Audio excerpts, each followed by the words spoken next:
Are you a man looking for an intensive program to help you overcome your sexually addictive behaviors? Gateway to Freedom is your answer. Gateway to Freedom is a 3-day intensive workshop for men seeking to overcome sexually addictive behaviors.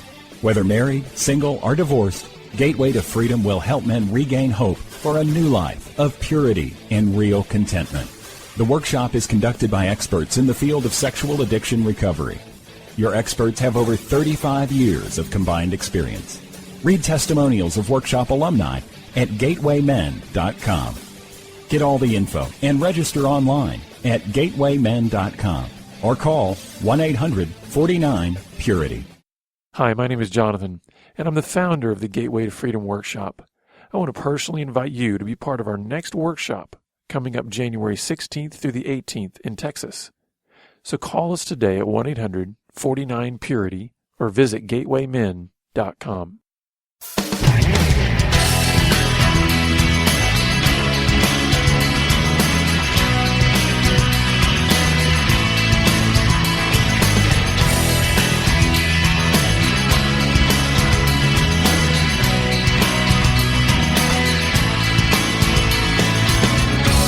Welcome to Pure Sex Radio, training men, educating women. Are you ready to get real and start living each day in purity? This dynamic program is designed to educate, encourage, and equip listeners with the tools necessary for living a life of sexual purity. Pure Sex Radio brings you the best in mobile talk radio. Listen to real-life struggles, learn how to overcome lust, pornography, and sex addiction, and get serious about purity. Your hosts for Pure Sex Radio are Jonathan Doherty and Stephen Cervantes. Jonathan is the director of Be Broken Ministries and founder of the Gateway to Freedom Workshop for Men. Stephen is the founder of the Hope Counseling Center. Visit us online at puresexradio.com. And now, please welcome Jonathan and Stephen on Pure Sex Radio.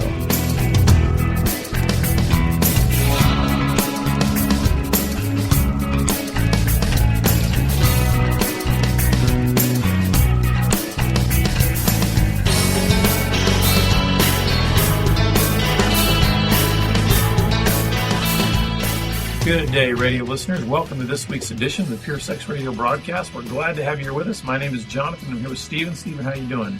I am glad to be a part of this ministry today, and I thank God for this ministry. Well, we're so glad. Happy is the answer. Nice. Well, we're glad. We're always glad to have you here.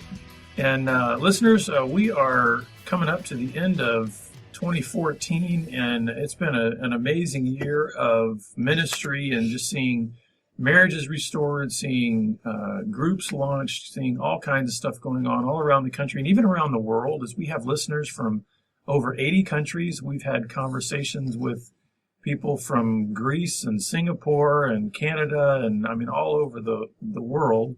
And it's because of listeners like you who've chosen to support this broadcast. It's the only way we get it distributed out to our various locations.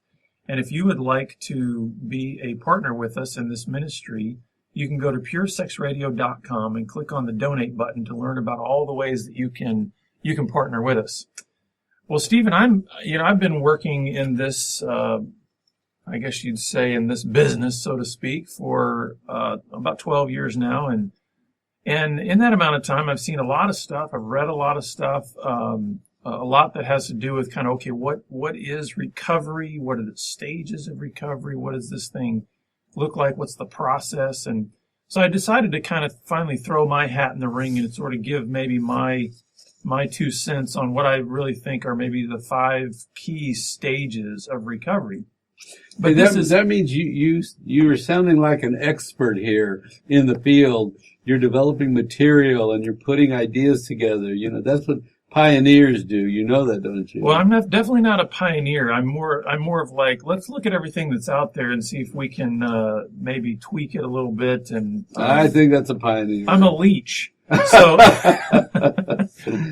anyway, no, you got some new stuff in here. So okay, Professor Jonathan, what's the lecture about today? Now, I want the listeners to understand this is not polished. This is not done. It's in development. This is also going to be part of our training that we do for our recovery mentoring program that is coming out in 2015. So there's a little teaser there. We are developing a recovery mentoring program to pair guys up one-on-one with a trained recovery mentor to take them through the first 9 to 12 months of their recovery, so we can have maybe even more effective ministry to those in need of recovery. So to launch out here, the stages of recovery, I want you to understand this is more of kind of the process. Like what does a guy go through if he's got a sexual addiction? And this probably could apply to all addictions, but we're going to really focus on sexual addiction since that's kind of our sweet spot.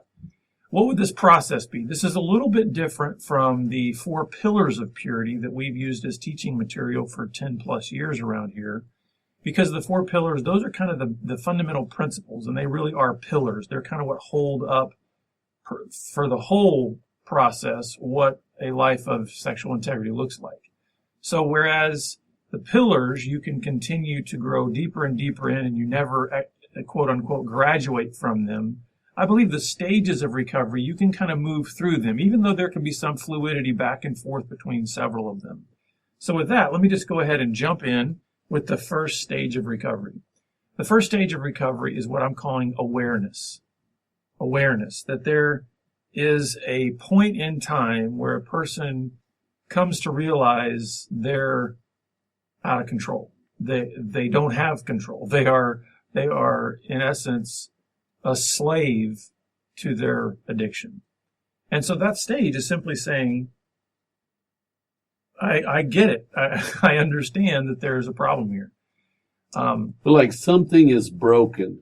Something is not working in my life. Yeah. Something's out of control, or I keep stumbling. Some awareness that I have ownership, right? Isn't that what the awareness is about? Yes. And I'm even making it even simpler than that. I'm not even necessarily saying that this person is making any decisions yet. But they are no longer able to claim ignorance to the fact that they are addicted. That's really kind of what the awareness stage is. Because I believe that there's a lot of people that are addicted, but they are unaware. Okay. Meaning they've not done like what you're saying. They would not say, I am addicted. They're still kind of in a denial. They're in a state of, and I would call that unaware. So really, they have to be prepared to say, I have an addiction. Exactly. I'm so aware of myself that I have, because I don't think we can tell people they're addicted. I think people have to use that word themselves. This is sort of my view. I can tell you your things are out of control, you're struggling, you keep repeating this thing over and over again, it's unmanageable. But I never say you're addicted.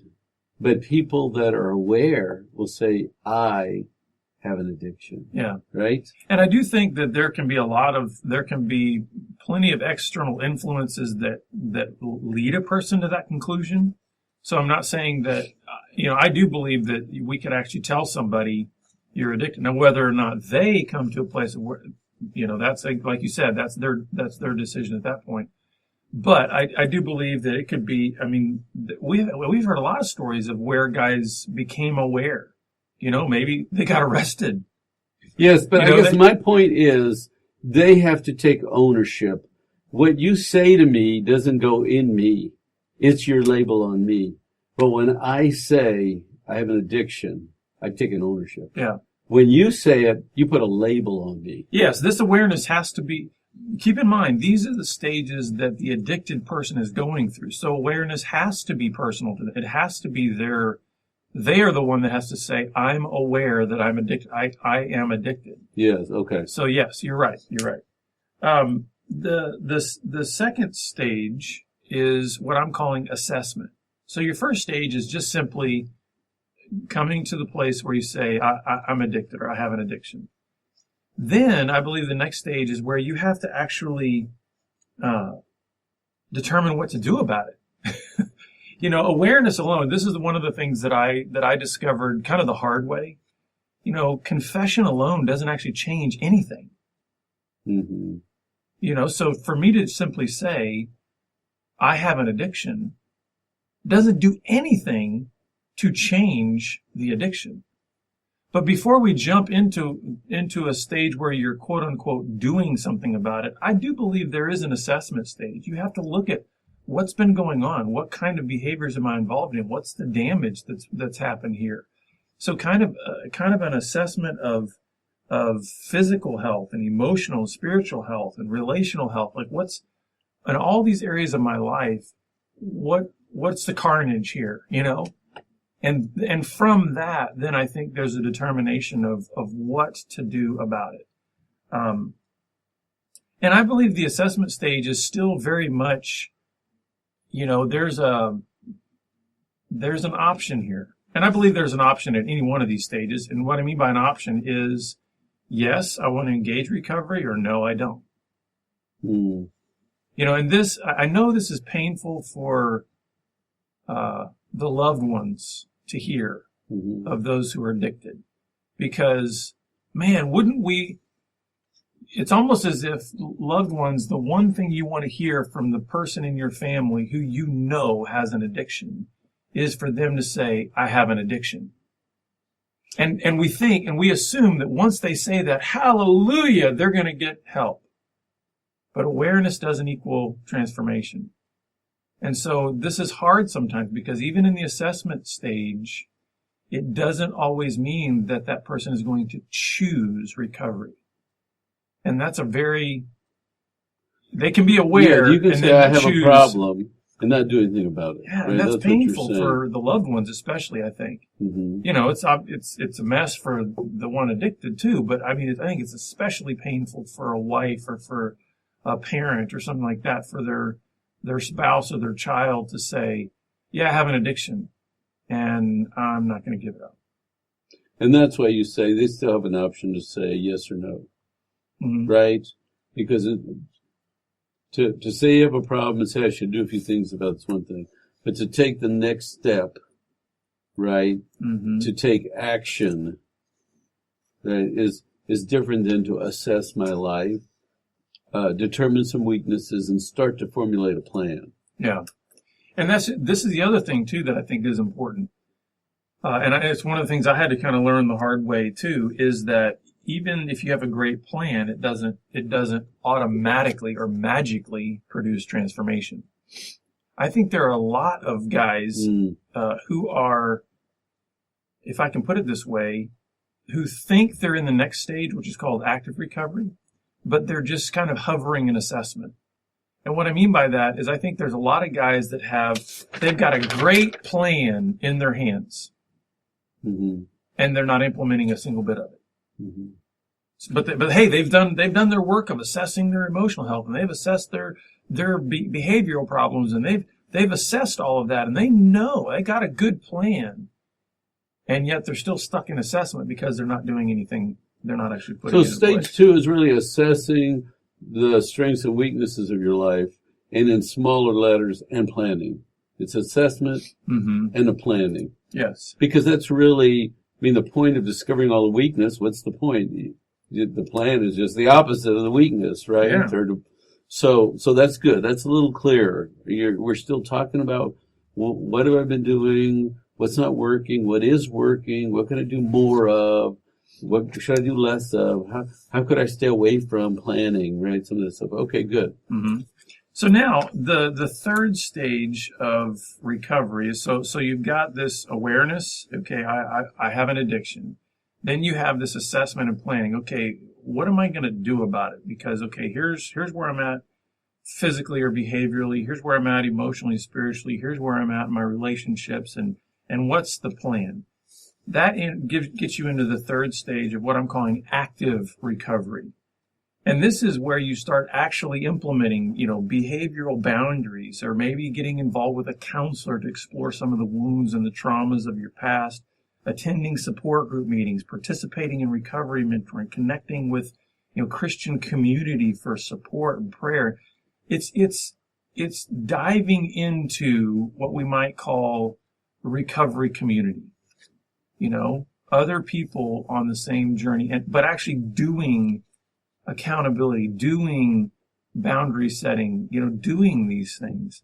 And active recovery, well, I don't want to get too far ahead. Well, okay, so really active recovery starts at day one of action.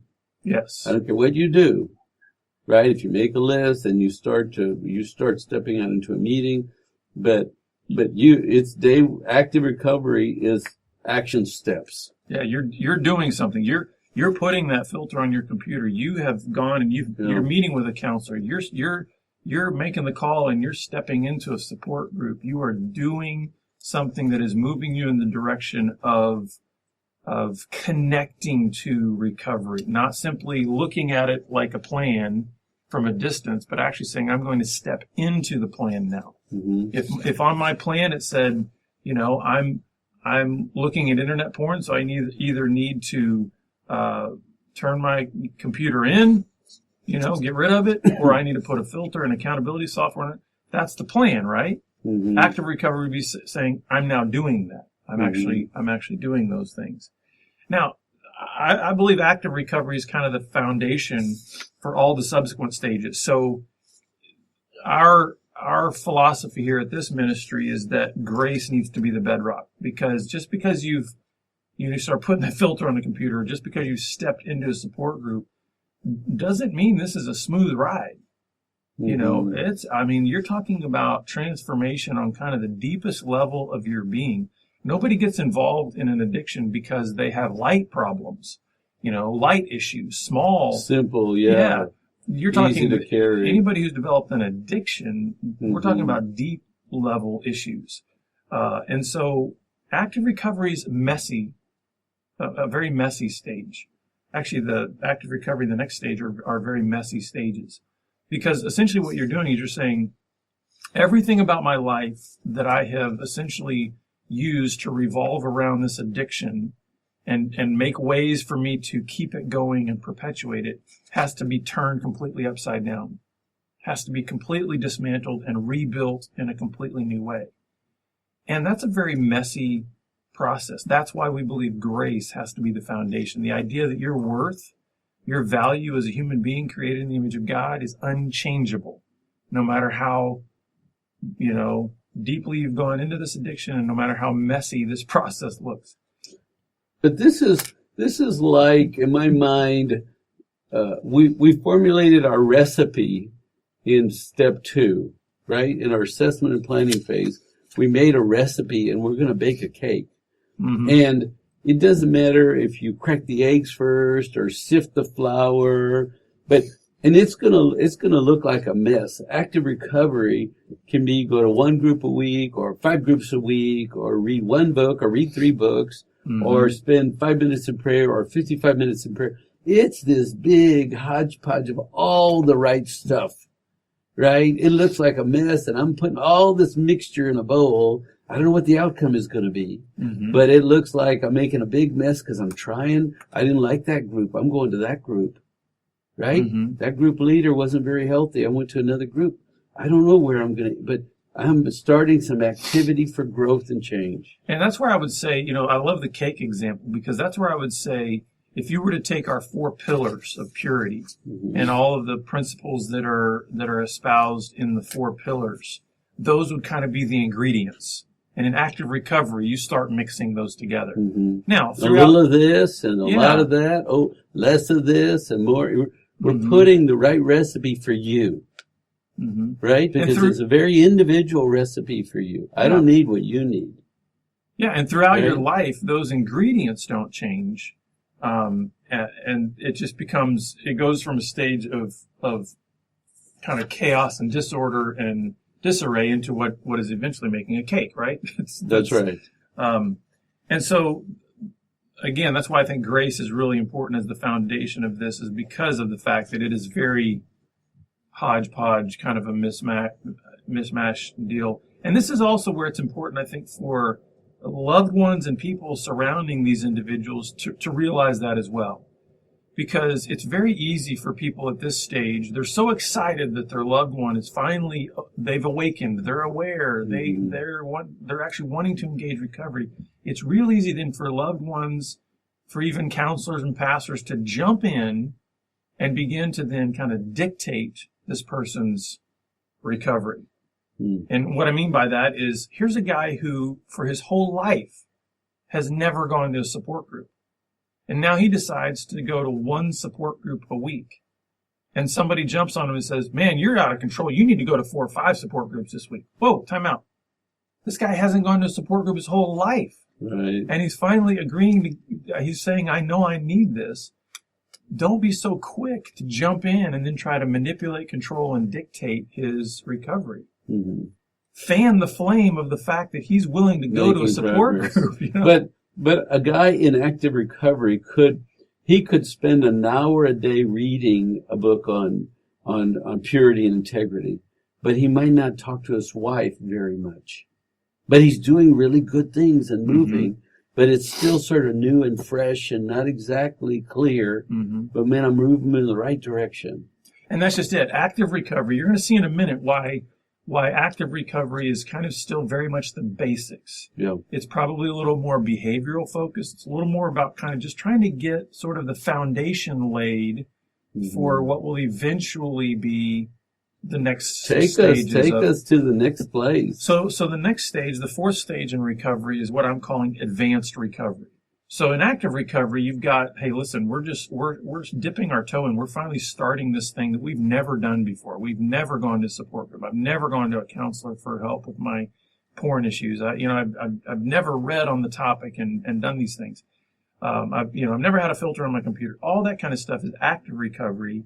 And then advanced recovery is, I think of it this way: if active recovery is like laying the foundation, then advanced recovery is actually building the house. And building the house involves this lifelong journey of growing in maturity, deepening your understanding, deepening your emotional health. We talked in the last 2 broadcasts about a guy who had an awakening, who understood the connection finally between his hiding and his addiction. That's kind of what advanced recovery is. Advanced recovery is greater insight, deeper emotional and spiritual growth, more intentionality towards relational health. It's just the deepening of kind of the basics of recovery in active recovery. Does that make sense? Yes. And I'm thinking deeper emotional and spiritual issues are being addressed because you have greater clarity. After you're working on active recovery, some things can fall away and some things become more important, right? And you just define. I think in active recovery, you put too much salt try less salt, or, you're trying to get the right balance of reaching out, growing in, accountability, talking and engaging others, right? Being present. But in advance, and you're doing it, and you're gaining insight as you're doing smart things. Awareness is increasing, right? Well, and I think you're dead on right. I mean, because I think what ends up happening is, and we see this all the time, you get a guy that's out of control with his sexuality, whether it be pornography, affairs, whatever else.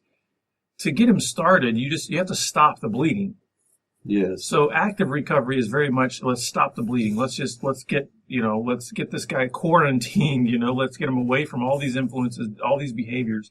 And then as a little bit of clarity and health and kind of just some sanity enters into his life through active recovery, then, like you say, then there's awareness of what are the specific deeper issues that need to be addressed. And that are mine. That are yours personally. Yes, that's right. And then that's where you dive in even deeper. This is where I think advanced recovery, counseling especially, can be incredibly helpful, because it can really help you hone in on those deeper issues, a lot of which, especially when we're talking about a sexual addiction, but really any addiction, a lot of which are going to have to do with relational issues. Because most addicts, if not all, they got poor relational skills. And so advanced recovery is really helping you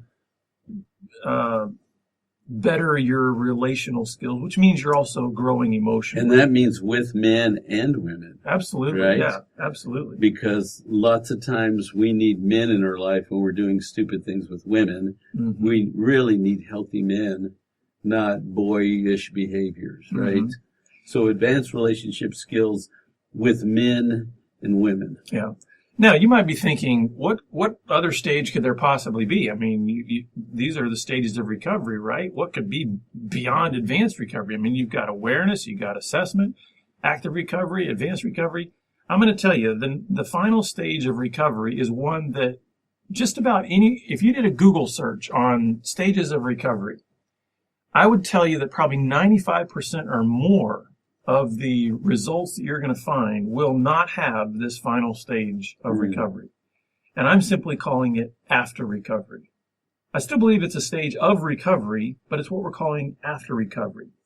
And what I mean by that is when as you grow in advanced recovery, there comes a point where you realize your mission in life is not about simply not acting out. Mm-hmm. You realize you have deep purpose. You have a mission, really. And it goes beyond simply not doing something. I think the beginning stages of recovery, it has to be about not doing something, not going back to your porn, not doing those things. And then you start growing deeper emotionally. And I think what happens in after recovery is you realize that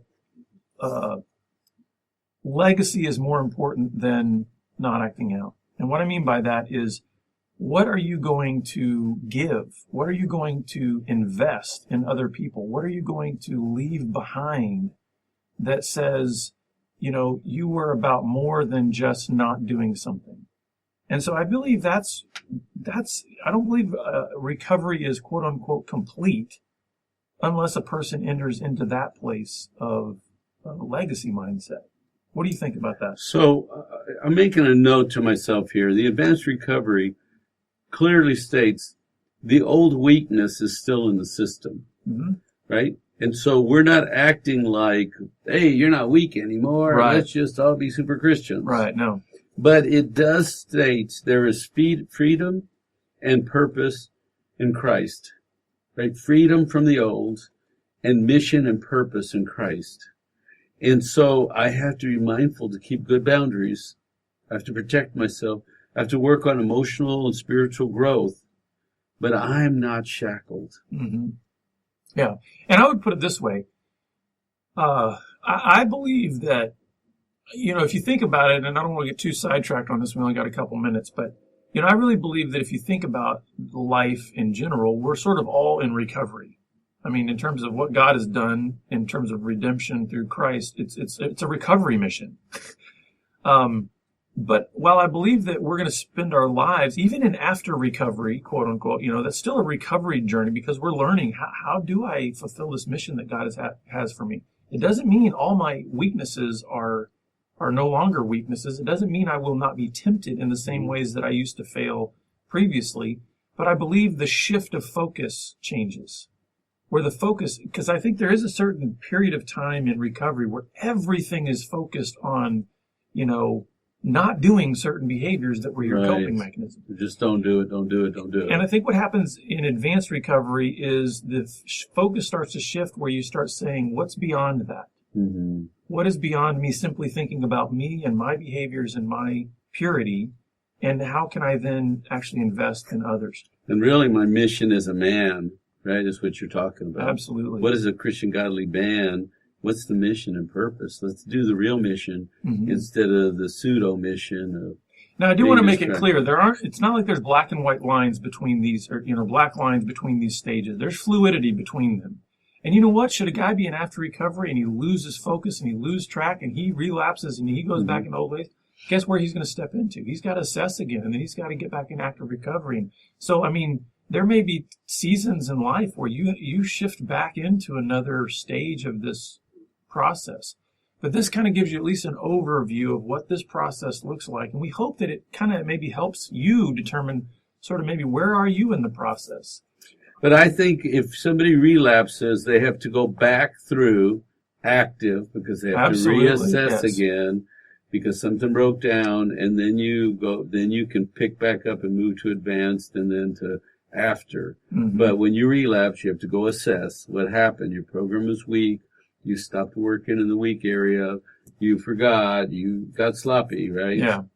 Well, listeners, we hope this has encouraged you. And if you're in any one of these stages, or even not in a stage, but you need help, we are here to help you. So please contact us at 1-800-49-PURITY, or visit us online at puresexradio.com. And we look forward to having you back here again on the program. Pure Sex Radio is paid for by Be Broken Ministries. Visit us online at puresexradio.com.